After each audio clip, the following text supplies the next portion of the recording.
Welcome to Beverly Unitarian Church. Is still weird to say when we are not in Beverly Unitarian Church. And is a wonderful reminder we need to hear over and over, right? That church is not just the building, it's the people too. So welcome. Welcome to Beverly Unitarian Church. Online, scattered all over the city, the state, the country, the world. My name's Reverend David Schwartz, and I am so glad to be with you this morning. Wherever you are and how you're doing, I'm glad that you are here. We welcome all people here, every color of the rainbow, and from every place on earth. Whatever your past is like, whatever this present moment is like for you right now, we invite you to walk into the future with us. Here we celebrate a diversity of beliefs, striving always to make space for more. Like other Unitarian Universalist congregations, we affirm certain principles, 7 principles. And what binds us together is not the specific list of things that we believe or theological propositions, but a shared commitment to these principles, which we then live out in different ways, and imperfectly, of course. I am so glad to welcome music from our own Renee Jerusek this morning. Renee, thank you so much for letting me edit some of your harp into the service. I'm really grateful for it. We are delighted to welcome visitors. So if you are joining us for the very first time right now, stick around, chat, introduce yourself in the chat, stay for coffee hour after the service. We'll post a link for Zoom for a video conference, coffee hour after the service. Or reach out to the office, get signed up for the mailing list so you can find out what's going on and we can let you know what's happening. Normally, I would invite you to silence any electronic devices that you have right now. It's so good to be with you in this weird moment that we are in together. It's good to gather together. Our words for the chalice lighting are by the poet Steve Garnass Holmes, and it's a piece of poetry called To Live in the Longing. I'll light our chalice to live in the longing. He writes, You who live in temperate zones, who haven't lived through these months here of cold, shoveling snow, shoveling more snow, living in box canyons of snow under worried roofs, dripping walls, chipped ice, walking stiff-kneed on ice, dressing complicatedly for every sojourn, the layers, the precautions, things matted, frozen shut, the dark skies continually falling dark. If you haven't looked out the windows trying to remember what a yard looks like, trying to guess where the ground is, longing for green, longing for smells, longing to walk across grass, to be outside and not hurt, longing for something to be easy. If you haven't, do you know this yearning? This yearning in us for light, for warmth, for beauty, for release. Do you know the ache? I believe you know it, with or without the metaphor in your yard. It's the ache for a new world. It's the ache for the old life to close its winter eye, the ice grave to crack wide open, for your true self to walk toward you out of the darkness. It's the ache for freedom. The long, dark ache towards Easter. Not a bad thing to live in the longing, with even grace not merely laid at your feet, yet not of your doing, but purely gift. To know you are waiting, and what you're hungry for, and how deep is your longing, and that it is coming. Today, says the poet, today is the first day of spring. The forecast is for snow. I am filled with hope. Will you join me in the words of our covenant? Love is the spirit of this church, and service is its law.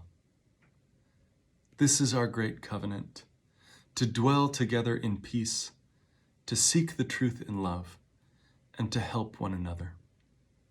I invite you in the chat to warmly greet those who are gathered today. We no longer have handshakes of friendships, we have chat windows of friendships. So greet each other with the same vivacity and warmth and persistence that makes it difficult for me to get your attention back again when we're actually in the same room. Welcome. Good morning.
Come here, buddy. You ready for a story, Pilot? Come here, sit down. Have a seat, bud. Good dog. Oh, good Pilot dog. All right, buddy. You ready for a story? Pilot, your story today is called Courage by Bernard Wayburn. Courage. Courage. There are many kinds of courage. Awesome kinds on the flying trapeze, and everyday kinds jumping off the diving board. That's courage too. Still, courage is courage, whatever the kind. Courage is riding your bicycle for the first time without training wheels. Courage is a spelling bee, and your word is superciliousness. Courage is 2 candy bars and saving one for tomorrow. Courage. Courage is mealtime and desperately hoping it's not chunky chunks in real gravy again. Right? Sorry, buddy. Chunky chunks. Courage is nobody better pick on your little brother. Pilot got worried about chunky chunks and real gravy.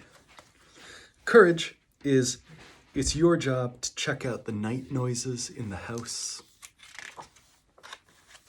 Courage is being the new kid on the block and saying flat out, "Hi, my name is Wayne, what's yours?"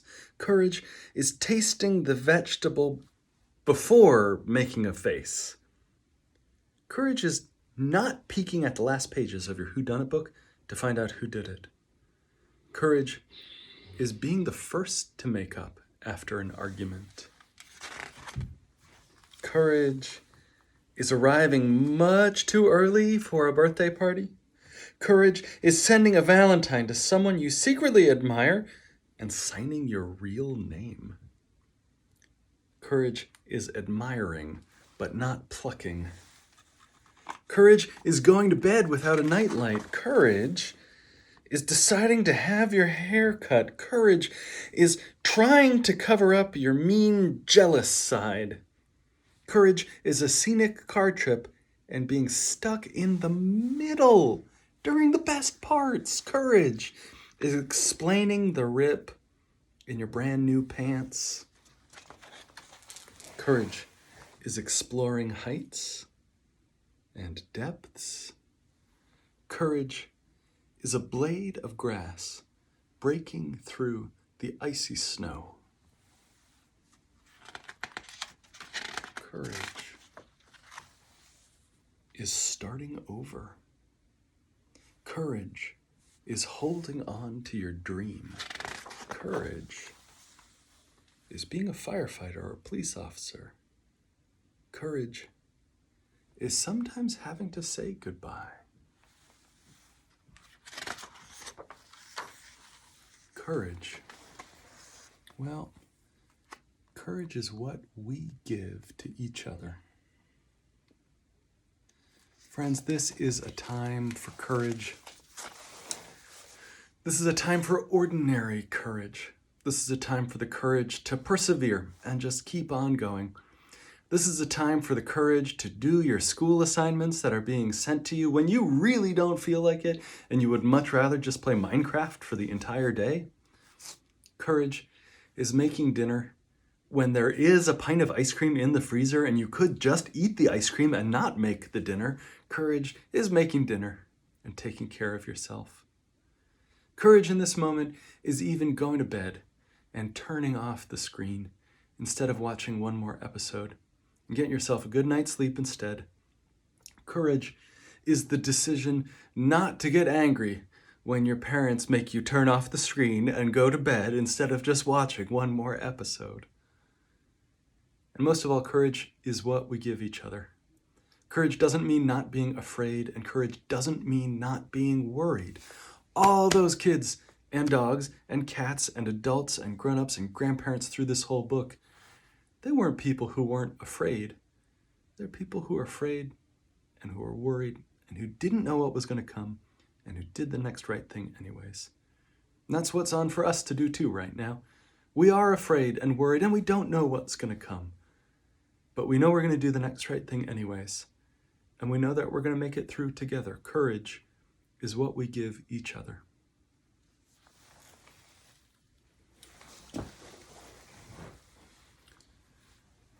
We are people who figure out how to make a way,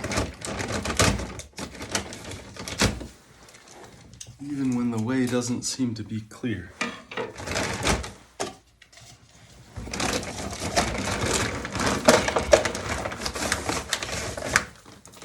We hold each other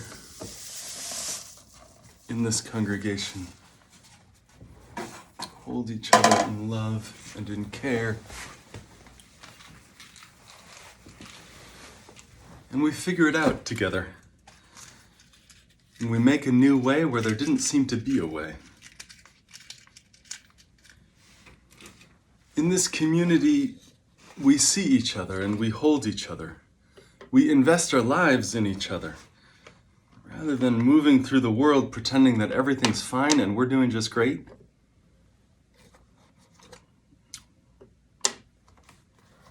we actually say how we're doing and what's on our minds and hearts. And we set down the masks that ask you to be perfect and flawless and all of that. And come in person to a simple bowl at the center of our room filled with sand where we add candles. And each flame a joy, a sorrow, a hope, a sadness.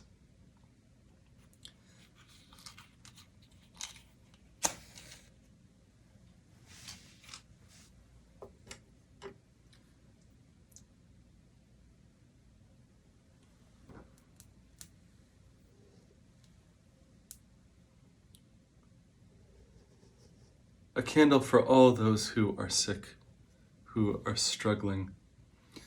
A candle for those who have symptoms and no test, no way of knowing for sure, who are living in the uncertainty. A candle for all of us at risk and the ones we love at risk, the ones we care about and worry over without being able to fix or solve the ones we love and worry over. A candle for those alike who are isolated and on their own in this moment, and for those whose families are too much with them, knowing that not every home is a safe home to be in.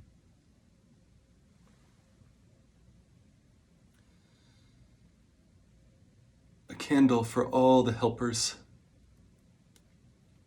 for the medical professionals, and the 10,000 people that it takes to keep healthcare running, people cleaning rooms and making food. A candle of hope that we can come through this and that we can do it together.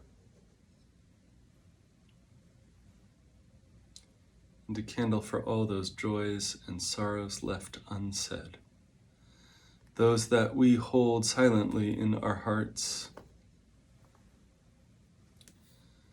I invite you in the chat, if you'd like to add a name or a hope, a joy or a concern that you have, please add it in, or just put I as if we were raising two fingers to light a candle silently, remembering that the chat is public.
Our words for meditation are by the poet Mark Nepo, this called Adrift. Everything is beautiful and I am so sad. This is how the heart makes a duet of wonder and grief. The light spraying through the lace of the fern is as delicate as the fibers of memory forming their web around the knot in my throat. And the breeze that makes the birds move from branch to branch, as this ache makes me look for those I've lost in the next room, in the next song, in the next laugh from a stranger. In the very center, under it all, what we have that no one can take away, and all that we've lost face each other. And it is there that I am adrift, feeling punctured by a holiness that exists inside everything.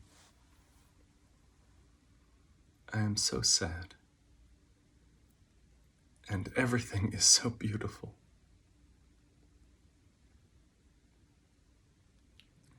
In the Christian calendar, it is Palm Sunday today, the anniversary of Jesus' triumphant entry into Jerusalem, just days before his betrayal and execution by the state. The text of the story is brief, and it's found in all 4 Gospels. His disciples get a donkey for him to ride. They spread some extra clothes on it for a saddle he rides, and this chaotic crowd walks with him. They lay branches down and their clothes down in front of his path, red carpet style. And they wave palm branches.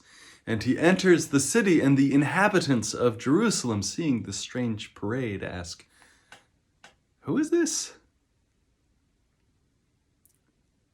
What the gospel writers don't say, any of them, what they would have known so well that it didn't need saying, was that same day another parade was happening on the other side of the city. It was the week before Passover, and each year Pontius Pilate, the Roman governor of that occupied territory, held a military parade.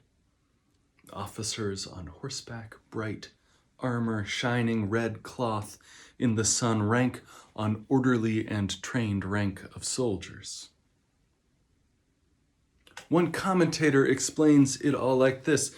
They say each year this Roman display of might is there to intimidate Jews gathered for Passover, the celebration of God's power to free them from the cruel Egyptian Pharaoh.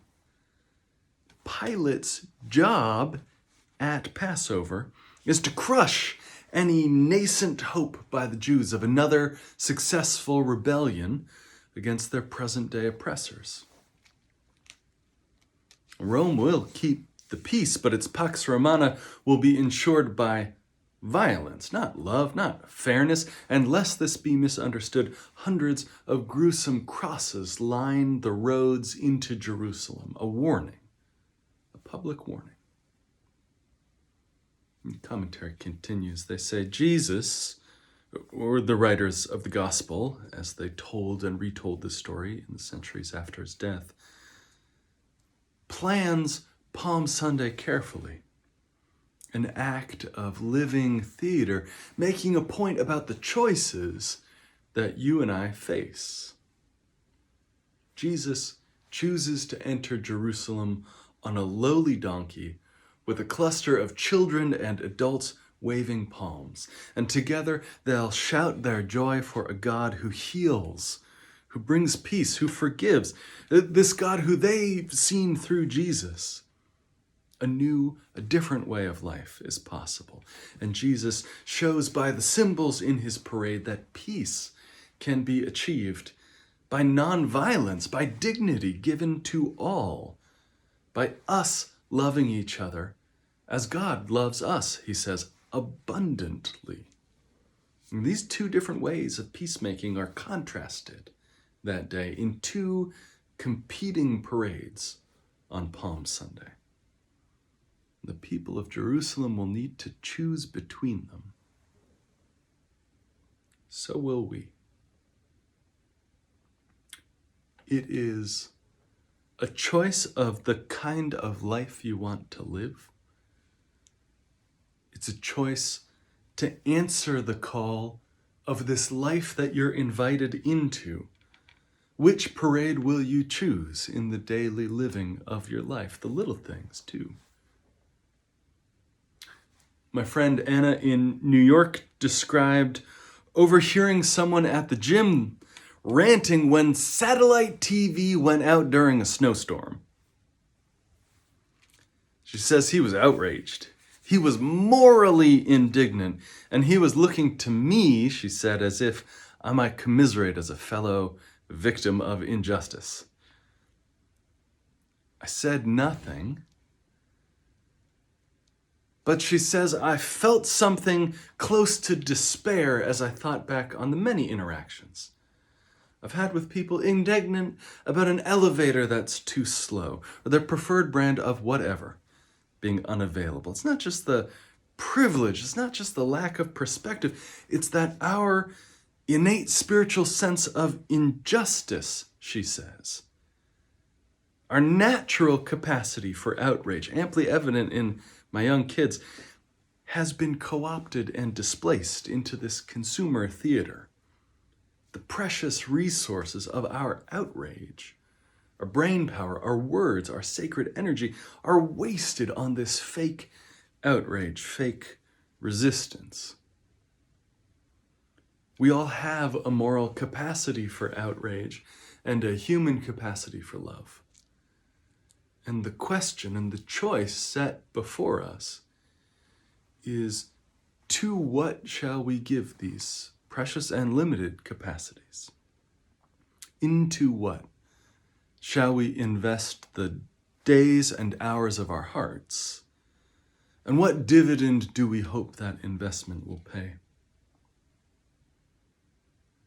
It's easy to hear the Palm Sunday story of Jesus' entry into Jerusalem through the frame of the lens of the theology you might have grown up with, or absorbed through the culture, that this is the story of Jesus, the king, the ruler, the one who's going to make everything right for us sooner or later. But all that imagery obscures, all that bad theology covers up Jesus' message. All of that is the religion about Jesus. I'm interested in the religion Jesus was inviting us into, calling us to practice. His message is that he did not come to do our work for us, but to show and model a way of life that we're invited into. That understanding of Jesus is not new. This is how Unitarians have read the gospel 200 years and more. In Luke, on the way into Jerusalem, Jesus heals a blind man and welcomes in a tax collector. Well, why include that in the story? To make the point that everyone counts and everyone matters, even right at the very end. Everyone is welcome into the beloved community. He's not there for a political coup. He's there for the establishment of beloved community here and now on earth. And that quality, the experience, the way of living on earth can happen regardless of the political power structure, regardless of the things that try to co-opt and steal our attention, our outrage, our capacity for love, and our capacity to desire justice. Despite all of that, exactly right now, even now, we can start. And that is the threat against empire, the system of total control. A status quo that depends on haves and have-nots, that depends on insiders and outsiders. Empire only works if we treat our enemies badly, if we love our enemies, if we open our doors to the empire's outcasts. We haven't overthrown Caesar, but we've made that reign meaningless. Empire depends on inequality and on enemies. The question is, which parade will you join? The status quo, the unthinking movement through life, wants you mad when the cable goes out. The status quo wants you to forget the Good Friday reality of suffering and death and live in a Black Friday world instead. Black Friday, the day after Thanksgiving, the biggest shopping day, when we pour time and money and energy and attention and outrage into what to buy. The status quo wants you living in a Black Friday world instead of living in a Good Friday world. The status quo says who you are and what you do and where you come from matters. Who you love and how healthy you are and how much you make matters. How old you are, how many letters follow your name, what color your skin is matters. And Jesus says, none of that matters. That's why we still retell this story 2,000 years later. Which parade will you join? The beloved community doesn't want you to be the right kind of person for it. It wants to be the community for the person you are and are called to become. You don't have to do anything to earn your worth and your dignity. You have it already. Which parade will you join?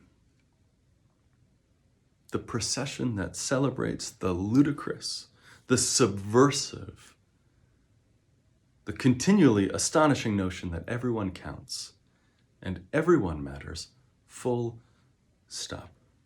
Which parade will we join?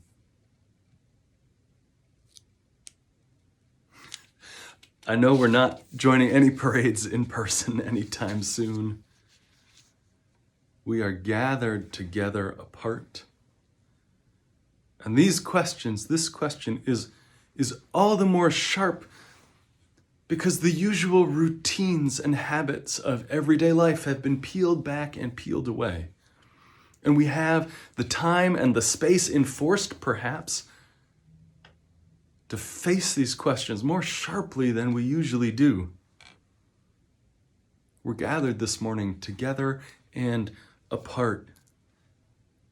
Each of us in our own homes, apartments, people who are weary with work, weary with kids, weary with the loneliness of only our own company, some of us, right? And uncertain of our own health, of the people we love, wondering what will become of us. The projections say 250,000 people may die in the weeks and the months ahead. Every one of us will know someone. And in the days to come, every one of us will lose people who we love. And when we gather again together in person, when we light candles all together again, there may well be empty chairs. And I feel faced with that, overwhelmed and numb and alternately despairing and convicted by the beauty of these communities of you all coming together, taking care of each other. I go to bed every night more exhausted after doing less.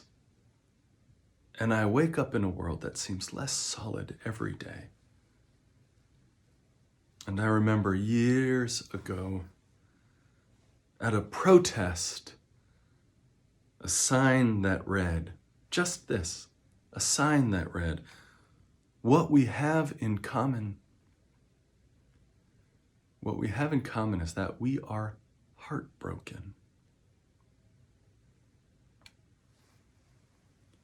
The old story says that Jesus goes into Jerusalem knowing he'll be betrayed and killed. He knows it, and he goes anyways.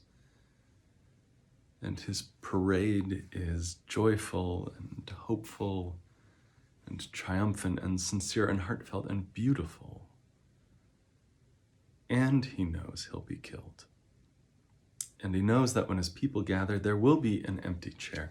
His parade is joyful and heartbroken, both. We retell this story. 2 millennia later, we retell this story to ourselves, to our own mixed multitude of Unitarian Universalists gathered, Christians and atheists and Buddhists and mystics and humanists, telling this story, remembering this story, not because we're interested in the religion about Jesus, but trying to follow a path he followed too, which is living open-eyed and broken-hearted and deeply in love with this Good Friday world, this world as it is and as it can become. Everything is beautiful. And we are so sad, says the poet. And in our hearts, it is the first day of spring now. And yeah, the forecast is for snow. And we are a people filled with hope. Amen. Will you sing with me? There's more love somewhere. There is more love somewhere. There is more love somewhere. I'm gonna keep on till I find it. There is more love somewhere. There is more hope somewhere. There is more hope somewhere. I'm gonna keep on till I find it. There is more hope somewhere. There is more peace somewhere. There is more peace somewhere. I'm gonna keep on till I find it. There is more peace somewhere. There is more joy somewhere.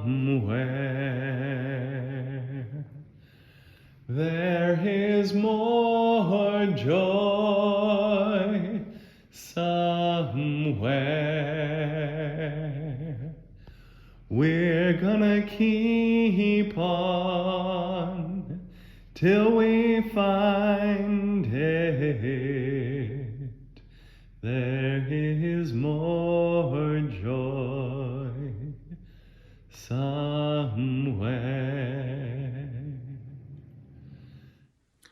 Our closing words are by the Unitarian Universalist minister, the Reverend Gretchen Haley.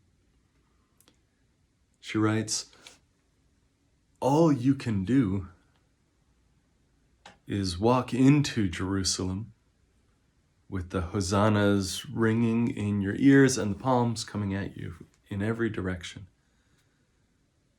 when you're already remembering the bitter of what comes next. Even then, all you have is the moving forward into the city and the call that says, you have been preparing for this your whole life.